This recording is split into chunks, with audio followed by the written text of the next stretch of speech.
Hello students, in this session we will continue with exercise number 1.1 and in that we have reached question number 10th. A water tank has steps inside it. A monkey is sitting on the topmost step, that is the first step. The water level is at the 9th step. He jumps 3 steps down and then jumps 2 steps up. In how many jumps will he reach the water level? Students हमें यहाँ पे एक water tank दिया हुआ है जिसमें steps है. अब इस वाटर टैंक के टॉप मोस्ट स्टेप पे एक मंकी जो है वो बैठा हुआ है. इस मंकी को वाटर टैंक में अंदर जाके पानी पीना है. पानी का लेवल जो है it is at the 9th step, मतलब अगर उसको पानी पीना है तो उसको 9 स्टेप नीचे जाना पड़ेगा. ठीक है. अब नीचे जाने के लिए मंकी जो जंप कर रहा है उसकी हमें कंडीशन दी है and the condition is like monkey जब पहला जंप करेगा तो वो 3 स्टेप नीचे जाएगा. ठीक है. फिर दूसरे जंप पे वो 2 स्टेप वापस ऊपर आएगा. फिर तीसरे जंप पे वो वापस 3 स्टेप नीचे जाएगा. 4th जंप पे वो वापस 2 स्टेप ऊपर आएगा. ऐसे करते करते वो 9th स्टेप तक पहुंचेगा. हमें ये फाइंड करना है कि 9th स्टेप तक पहुंचने के लिए मंकी ने कितने जंप्स लगाए. Clear? So let us try to solve it. So students, as we have seen in the question, monkey जो है वो फर्स्ट स्टेप पे है. उसको 9th स्टेप तक पहुंचना है पानी पीने के लिए और इसके लिए वो जंप कर रहा है. किस तरह से जंप कर रहा है? फर्स्ट जंप पे वो 3 स्टेप नीचे जाएगा. सेकंड जंप पे 2 स्टेप ऊपर आएगा.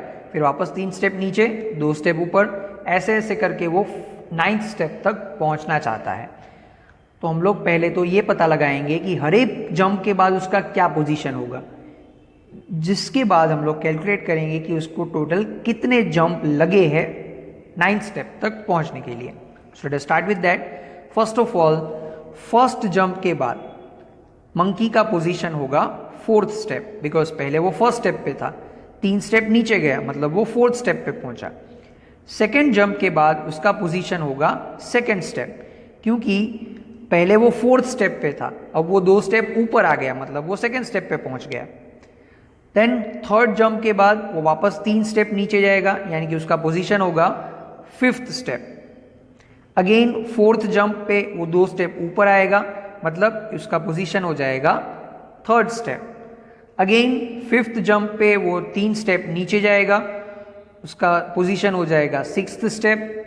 अगेन वो 2 स्टेप ऊपर आएगा तो उसका पोजीशन हो जाएगा 4th स्टेप.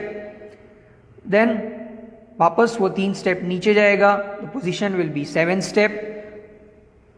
अगेन 2 स्टेप ऊपर आएगा, position will be 5th step.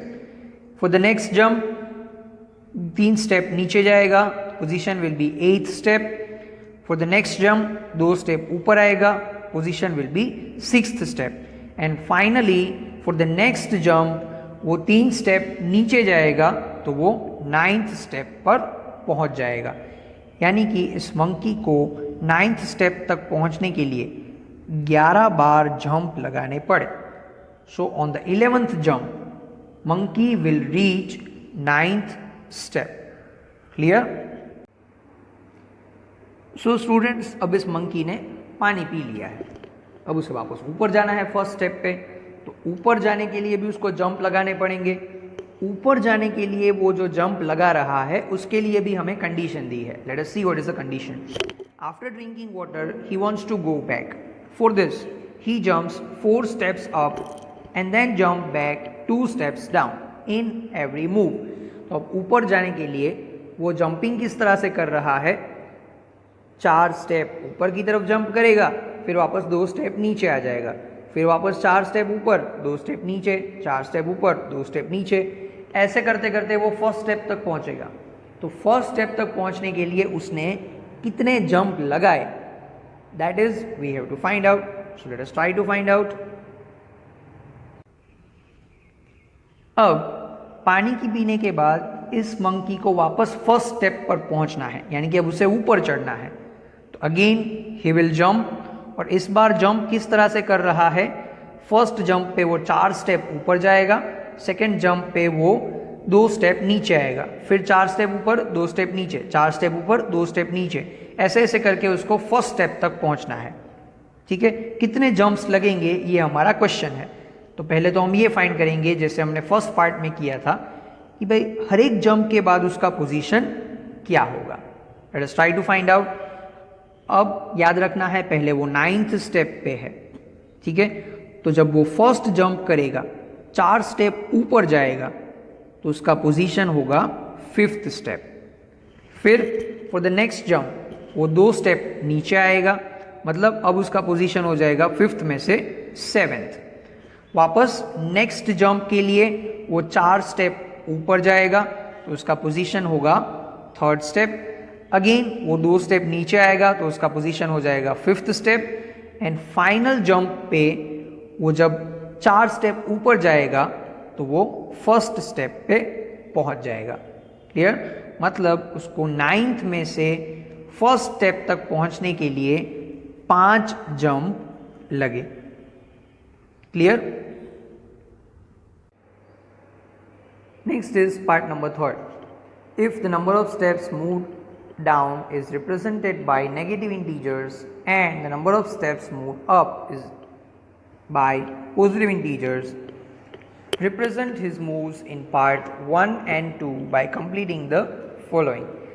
Students, इस पार्ट में हमें ये कहा है कि अगर हम मंकी की डाउनवर्ड मूवमेंट को नेगेटिव इंटीजर से रिप्रेजेंट करें और अपवर्ड मूवमेंट को पॉजिटिव इंटीजर से रिप्रेजेंट करें तो पार्ट 1 और पार्ट 2 में मंकी की जो मूवमेंट है वो हम इस तरह से लिख सकते हैं। हमें इन दोनों स्टेटमेंट्स को कंप्लीट करना है by filling this blanks in between. Clear. अब आगे, the sum -8 represent going down by 8 steps, so what will be the sum 8 in B represent। Students, A का जो आंसर है वो -8 है और ये हमें ये बताता है कि मंकी 8 स्टेप नीचे जा रहा है। तो B का जो आंसर +8 है वो हमें क्या बताएगा? डेफिनेटली वो हमें ये बताएगा कि मंकी ऊपर की डायरेक्शन में 8 स्टेप्स जा रहा है। Clear. So let us try to solve this question. So students, as per given in question monkey जो है वो पानी पीने के लिए 1st स्टेप से 8th स्टेप तक पहुंचा और वहां तक पहुंचने के लिए उसने 11 बार जंप लगाए। Now as given in question हम मंकी की डाउनवर्ड मूवमेंट को नेगेटिव साइन से रिप्रेजेंट करेंगे, अपवर्ड मूवमेंट को पॉजिटिव साइन से रिप्रेजेंट करेंगे। तो मंकी के हर एक जंप को अगर हम मैथमेटिकली रिप्रेजेंट करें तो that would have been like this. First jump 3 step down, so that will be -3. Second jump 2 step up +2. Again third jump 3 step down -3. Fourth jump 2 step up +2. Again fifth jump -3. Sixth jump +2. Seventh jump -3. Eighth jump +2. Ninth jump -3. 10th jump +2 and finally वो 11th jump पे 9th step पे पहुंच गया और 9th step तक पहुंचने के लिए उसने 8 स्टेप डाउनवर्ड डायरेक्शन में क्रॉस किए। That is why the final answer will be -8 for this representation. Similarly अब मंकी नीचे से ऊपर जा रहा और अपवर्ड मूवमेंट को हम पॉजिटिव से रिप्रेजेंट करेंगे, डाउनवर्ड मूवमेंट को नेगेटिव से रिप्रेजेंट करेंगे। ठीक है। And for the upward movement monkey के जंप्स जो है वो हम इस तरह से रिप्रेजेंट कर सकते हैं। First jump 4 step up, so +4। Second jump 2 step down, -2। Next jump 4 step up, next jump 2 step down, again 4 step up. So 5 jump में मंकी जो है वो 8 स्टेप ऊपर चढ़ के फर्स्ट स्टेप तक पहुंच गया। So the final answer will be +8। +8 इसलिए क्योंकि उसकी मूवमेंट अब अपवर्ड डायरेक्शन में है। Clear. So downward direction answer is -8 और ये आंसर हमें क्या बताता है कि मंकी नीचे जा रहा है। बी पार्ट का आंसर +8, ये आंसर हमें क्या बताएगा कि मंकी जो है वो अपवर्ड डायरेक्शन में जा रहा है, ऊपर जा रहा है। Clear. So in B sum 8 represent monkey is going up by 8 steps. A में monkey is going down by 8 step, B में monkey is going up by 8 step. Clear?